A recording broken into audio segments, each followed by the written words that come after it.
Sa ika-28 ng Agosto ay dadalaw sa siyudad San Fernando, Pampanga si Pangulong Rodrigo Duterte para personal na alamin ang sitwasyon ng mga poultry farmer na naapektuhan ng avian flu virus sa Central Luzon.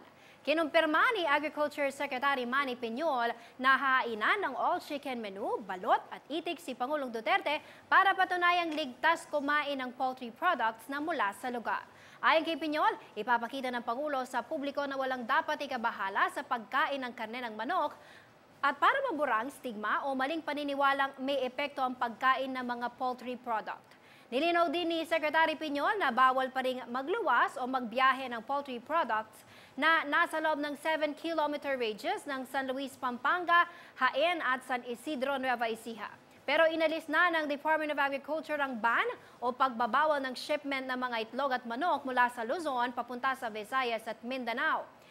Inihayag din ni Piñol na ginawa ang paglilinis o pag-disinfect sa mga poultry farms o mga kulungan ng manok na tinamaan ng bird flu.